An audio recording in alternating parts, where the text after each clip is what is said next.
നല്ല തണുത്ത പുലർക്കാലം.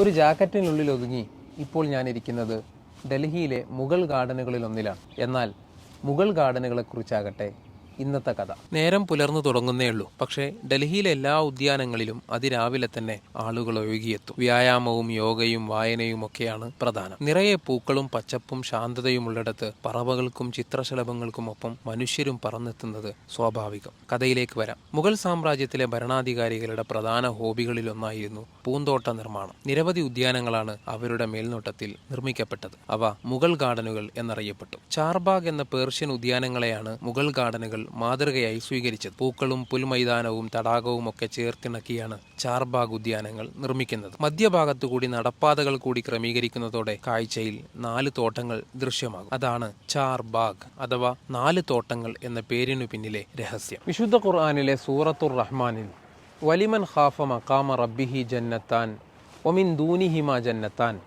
ഈ 2 സൂക്തങ്ങളിൽ 4 സ്വർഗീയ ഉദ്യാനങ്ങളെക്കുറിച്ച് പരാമർശമുണ്ട്.